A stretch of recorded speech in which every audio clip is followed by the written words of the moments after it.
नमस्कार, आप देख रहे हैं अपना बिहार, आपके साथ मैं हूं अलीम अतहर। शुरुआत बड़ी खबर से करेंगे और इस वक्त बड़ी खबर राजधानी पटना से आ रही है, जहां पटना पुलिस ने रियल एस्टेट के कारोबार से जुड़े एक बड़े कारोबारी की हत्या की साजिश रचे जाने का खुलासा किया है। पटना एसएसपी मानवजीत सिंह ढिल्लों ने बताया कि उन्हें कुछ दिनों पहले गुप्त सूचना मिली थी कि पटना के एक बड़े कारोबारी की हत्या की जानी है। पुलिस इस मामले के अनुसंधान में जुटी हुई थी। इस बीच बेउर जेल में पुलिस ने छापेमारी कर 19 मोबाइल जब्त किया। इन सभी मोबाइल की जब जांच की गई तब इस कारोबारी की हत्या से जुड़े हुए कई मैसेज पुलिस को मिले। पटना एसएसपी मानवजीत सिंह ढिल्लों ने इस बात का खुलासा करते हुए कहा कि इस कारोबारी की हत्या के लिए 20 लाख की सुपारी दी गई थी और 5 लाख रुपए एडवांस भी दिए जा चुके थे। हत्या की साजिश बेउर जेल से रची गई। इस मामले में पुलिस ने 6 अपराधियों को गिरफ्तार कर लिया। इन अपराधियों के पास से 2 देसी कट्टा, 2 पिस्टल और 32 जिंदा कारतूस के अलावा कई आपत्तिजनक चीजें बरामद की गई हैं। पकड़े गए अपराधियों के नाम छोटू सिंह, विक्की पांडे, रवि गुप्ता, साका, मोहम्मद फैज और मोहम्मद एहसान बताए जा रहे हैं। बेउर जेल से हत्या की साजिश रचने की बात सामने आने के बाद तत्काल बेउर जेल के अंदर साजिश रचने वाले सभी कुख्यात अपराधियों को जेल में अलग अलग सेल में डाल दिया गया है। इनके निशाने पे और कोई नहीं था, क्योंकि लोगों ने विस्तृत पूछताछ किया है। सभी शूटर्स का भी हम लोगों ने किया है। सुनील यादव की हत्या होनी थी और किसी का लोगों का सुपारी कितना दिया गया था? 20 लाख का सुपारी दिया था। कितना एडवांस दिया गया था? एडवांस में अभी इन लोगों को 5 लाख रुपया मिल चुका था, जो कि इन्होंने डिस्ट्रीब्यूट किया था। उसी से इन लोगों ने हथियार लिए थे और चोरी का बाइक खरीदा था। सर, सुनील यादव ने इसको लेकर कोई मामला दर्ज कराया था, किसी प्रकार सूचना दिया था? नहीं, पहले नहीं दिया था। इन लोगों ने कल ही, जब ये पकड़ा गया है, जब उनको सतर्क किया गया है, तो कल उन्होंने आवेदन दिया है थाना में कि 15 दिन पहले जेल से उसको फोन आया था कि तुम हम लोगों को तकरीबन 3.5 करोड़ रुपया मांग रहे थे रंगदारी में। इतना रंगदारी दोगे नहीं तो हम लोग तुम्हें काम नहीं करने देंगे, जो कि मिर्चा बर्ची वाला जमीन था। और उसको धमकी मिली थी, लेकिन उसने उस वक्त तक पुलिस को नहीं बताया था। और रुक करेंगे इस वक्त एक बड़ी खबर की। बेगूसराय से बड़ी खबर है, जहां पर सीएसपी संचालक से 3 लाख रुपए की लूट हुई है। यूको बैंक के सीएसपी संचालक से लूट की घटना को अंजाम दिया गया।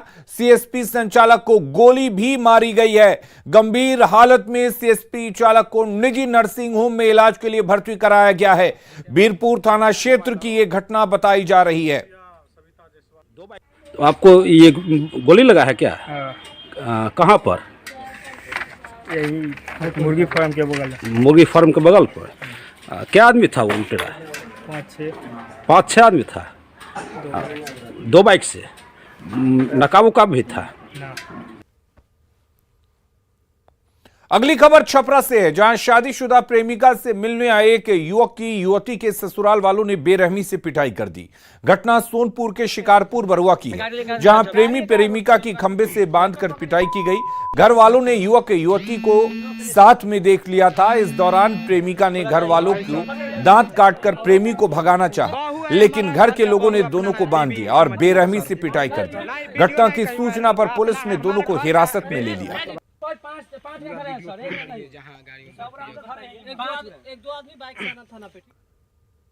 रोहतास के कंचनपुर जमुहार गांव की सीमा पर अहले सुबह गोलियों की तड़तड़ाहट से लोगों की नींद खुली। लोग जब तक कुछ समझ पाते तब तक 2 लोगों की हत्या हो चुकी थी। घटना की खबर पूरे इलाके में आग की तरह फैल गई। घटना के बाद पता चला कि कंचनपुर गांव निवासी पूर्व सरपंच अनिल सिंह यादव और सत्येंद्र सिंह उर्फ झरेला सिंह की मौत हो गई है। ग्रामीणों की माने तो अनिल सिंह यादव पर सत्येंद्र सिंह का पैसा बकाया था। बकाया पैसा होने के कारण वो गांव छोड़कर वाराणसी को अपना ठिकाना बनाए हुए था। त्योहार का समय होने के कारण अनिल सिंह यादव अपने घर आया हुआ था और इसकी भनक पाते ही सत्येंद्र सिंह अपने समर्थकों के साथ उसे दबोचने की फिराक में था। इसी दौरान गांव के बाहर निकलने के दौरान दोनों गुटों में झड़प हुई, जिसमें अनिल सिंह यादव की ओर से सत्येंद्र सिंह पर गोलीबारी की गई, जिससे घटनास्थल पर ही उसकी मौत हो गई। इसके बाद सत्येंद्र सिंह के समर्थकों ने अनिल सिंह यादव को भी मार डाला। घटना के बाद सदर डीएसपी संतोष कुमार राय और मुफस्सिल इंस्पेक्टर रिजवान आलम मृतकों के घर पहुंचे और परिजनों से मुलाकात कर मामले की अनुसंधान कर रहे हैं। वहीं घटनास्थल डेहरी मुफस्सिल थाना क्षेत्र में होने के कारण डेहरी मुफस्सिल थाने की टीम भी अनुसंधान में जुटी है। कंचनपुर गांव के दो व्यक्तियों के बीच में आपसी पैसे के लेन देन के कुछ विवाद की बात प्रकाश में आई है, जिसको लेकर के ये घटना जमुआर क्षेत्र में घटित हुई है, जिसमें जो दोनों व्यक्ति हैं उनको मृत्यु हो गई है। और इस घटना को लेकर के जैसे ही पुलिस को सूचना मिली तुरंत पुलिस वहाँ पहुँची है।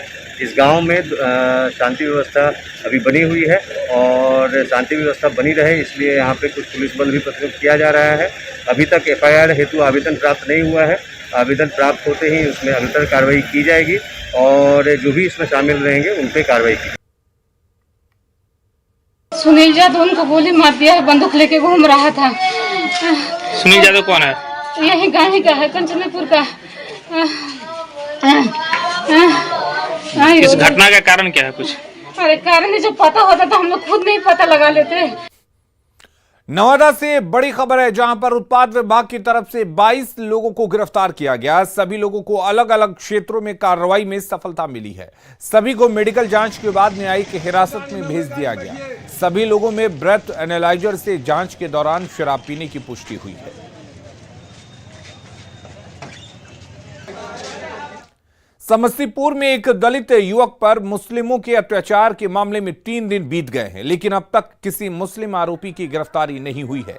किसी दलित के साथ अत्याचार के ऐसे मामलों में SC/ST एक्ट के तहत मामला दर्ज होता है, लेकिन हैरानी की बात यह है कि इस मामले में अब तक किसी मुस्लिम आरोपी के खिलाफ SC/ST एक्ट के तहत मामला तक दर्ज नहीं हुआ। पूरे मामले में एसपी ने संज्ञान लिया है। चौकीदार के बयान पर केस दर्ज किया गया है और कार्रवाई की बात कही जा रही है, लेकिन दलित युवक को थूक चटवाने वाले मुस्लिम आरोपी अब तक गिरफ्त से बाहर हैं। आपको बता दें कि विभूतिपुर में दलित युवक को मुस्लिम समुदाय के लोगों ने भरी पंचायत में थूक चटवाया और वीडियो सोशल मीडिया पर वायरल कर दिया। वीडियो विभूतिपुर थाना इलाके के चकहबीब गांव का बताया जा रहा है। पीड़ित युवक उजियारपुर का रहने वाला बताया जा रहा है। युवक पर छेड़खानी का आरोप लगातार भरी पंचायत में अपमानित किया गया और उसके अपमान का वीडियो सोशल मीडिया पर वायरल कर दिया। कुछ दिन पहले एक वीडियो हमारे भी संज्ञान में आया जिसमें एक व्यक्ति को थूक चटाने का दृश्य दिखाया गया था। प्रारंभिक छानबीन के दौरान पता चला कि यह विभूतिपुर थाना अंतर्गत का वीडियो है, जो कि ग्रामीण स्तर पर किसी पंचायती के दौरान ये घटना हुई थी और उसको वीडियो शूट किया गया है। जिस व्यक्ति के साथ ये घटना की गई है उसको चिन्हित कर लिया गया है। वो दलित परिवार से था और इस पे प्राथमिकी दर्ज करके आगे की कार्रवाई की जा रही है। वीडियो में जितने भी लोग हैं उनको चिन्हित करके उन पे आगे की कार्रवाई होगी। और न्यूज 18 की खबर के बाद प्रशासन की नींद खुली और चौकीदार के बयान पर आरोपियों के खिलाफ मामला दर्ज हुआ। लेकिन बड़ा सवाल यह भी है कि आखिर मुस्लिम आरोपियों पर कार्रवाई क्यों नहीं हुई? SC/ST एक्ट में केस दर्ज क्यों नहीं हुआ? आरोपियों की गिरफ्तारी आखिर अब तक क्यों नहीं की गई है? पंचायत ने कानून हाथ में क्यों लिया? क्या पंचायत को सजा देने का हक है? क्या पंचायत को अपमानित करने का हक है? SC/ST एक्ट के तहत आखिर मामला कब दर्ज होगा? मुस्लिम आरोपियों पर SC/ST एक्ट लगाने से परहेज आखिर क्यों किया जा रहा है?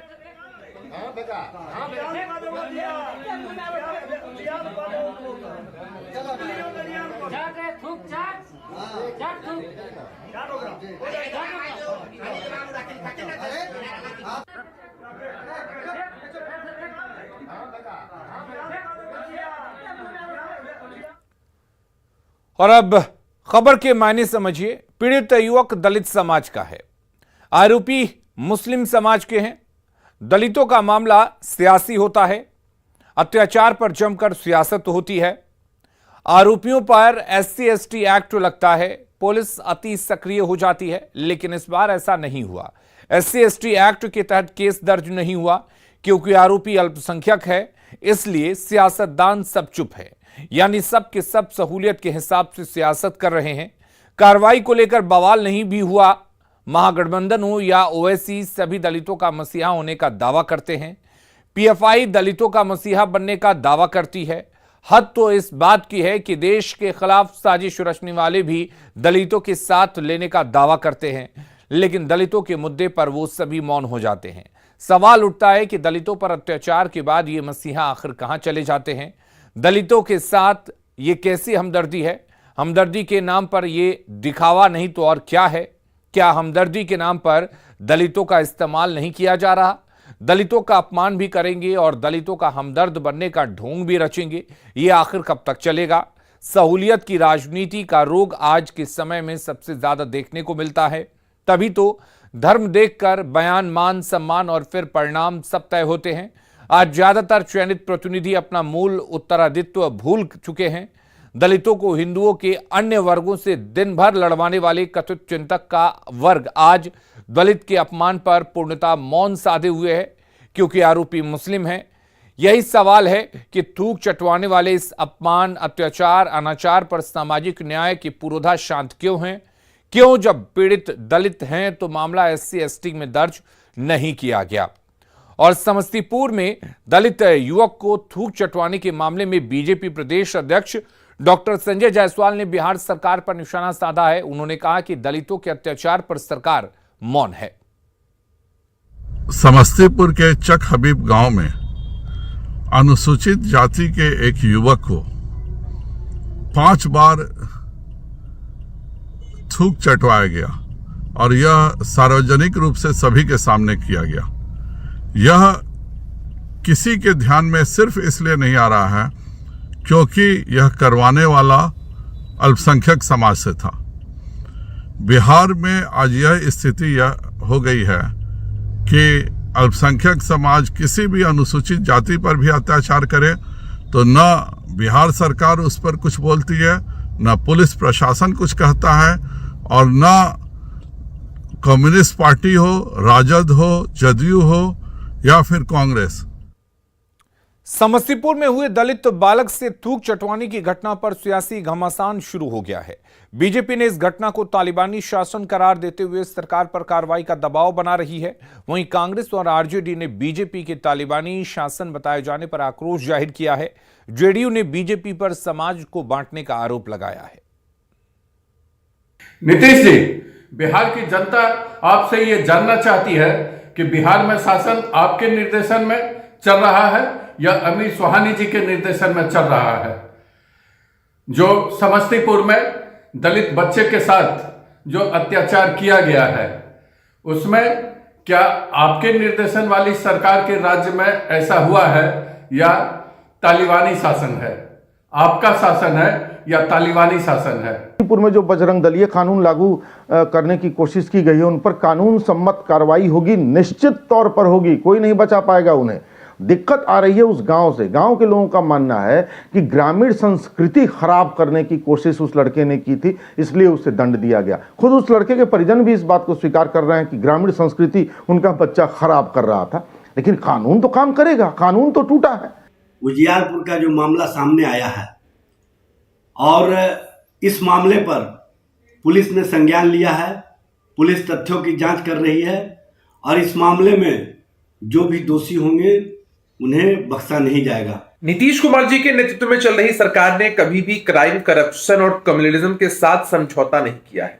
नीतीश कुमार जी ने बिहार में कानून का राज स्थापित किया है। कोई गड़बड़ी करेगा तो किसी कीमत पर बख्शा नहीं जाएगा। समस्तीपुर से जो घटना निकलकर सामने आ रही है, ऐसी घटनाओं का समाज में कोई स्थान नहीं हो सकता है।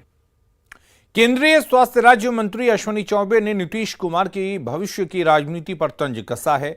अश्विनी चौबे ने कहा कि नीतीश कुमार 16 श्रृंगार भी कर लें तो भी अब वे एनडीए में शामिल नहीं हो सकते और न ही उनके पास अब कोई दूसरे राज्य के नेता जा रहे हैं। अश्विनी चौबे ने कहा कि नीतीश कुमार के राजनीतिक संन्यास का वक्त आ गया है। एनडीए में तो अब वो 16 श्रृंगार करके कहीं भी रहेंगे तो एनडीए छोड़ दीजिए, उनके पास कोई नहीं जाएगा। हाँ? और जहाँ तक पलटी मारने का बात है, अब पलटी नहीं, अब तो जीवन से संन्यास उनको लेना है। अब उनका संन्यास का समय आ गया है। अब राजनीति में उनको कोई जो उनका दिवा स्वप्न है वो दिवा स्वप्न ही रहेगा। कहीं भी राजनीति में कोई भी देश के नेता, राज्य के नेता उनसे सटने वाले नहीं हैं।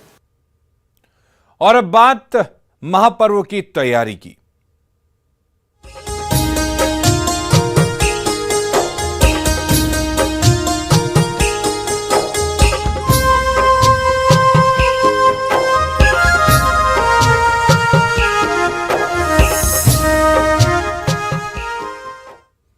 नहाय खाए के साथ तो कल से छठ का शुभारंभ हो जाएगा। छठ को देखते हुए पटना के ट्रैफिक में बदलाव किया गया। 30 अक्टूबर को दोपहर 12 बजे से ट्रैफिक रूट में बदलाव किया गया है। 31 अक्टूबर सुबह 8 बजे तक रूट बदला रहेगा। 20 घंटे तक अशोक राजपथ पर वाहन नहीं चलेंगे। वहीं करगिल चौराहा से दीदारगंज तक वाहनों पर रोक रहेगी। इसके अलावा आपको बता दें कि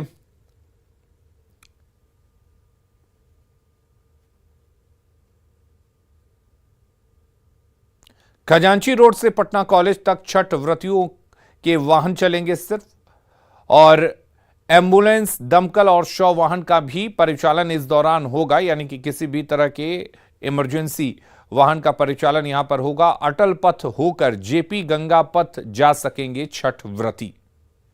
और वहीं पटना जिला प्रशासन ने छठ व्रतियों को अर्घ देने के लिए 105 घाटों को चिन्हित किया है, जिसमें से प्रशासन ने 16 घाट को खतरनाक घोषित किया है। प्रशासन ने नारियल घाट, जेपी सेतु, पूर्वी घाट, बांस घाट, कलेक्ट्रेट घाट, महेंद्रू घाट, टीएन बनर्जी घाट, अंटा घाट, अदालत घाट, मिश्री घाट, टेढ़ी घाट, गडेड़िया घाट, नूरुद्दीनगंज घाट, भरहरवा घाट, गुरु गोविंद सिंह कॉलेज घाट, किला घाट, महाराज घाट और कंटाही घाट को खतरनाक घोषित किया है। प्रशासन ने खतरनाक घाटों पर छठ व्रतियों या किसी को भी जाने की अनुमति नहीं दी है। छठ एक ऐसा पर्व है जिसमें भारी संख्या में लोग अपने घर लौटते हैं। ट्रेनों में भारी भीड़ पहले से ही लोगों के लिए परेशानी का सबब बनी हुई है, लेकिन ट्रेनों के परिचालन में लेट लतीफी ने उनकी परेशानियों को और बढ़ा दिया है। पटना जंक्शन पर पहुंचने वाली दिल्ली की अधिकांश ट्रेनें काफी देर से चल रही हैं और यही हाल पूजा स्पेशल ट्रेनों का भी है। पटना जंक्शन पर अपने परिजनों को कई जिलों से लोग रिसीव करने पहुंच रहे हैं और ट्रेनों की लेट लतीफी के कारण सभी परेशान हैं। पटना जंक्शन पर ट्रेनों की लेट लतीफी का जायजा लिया संवाददाता संजय कुमार ने।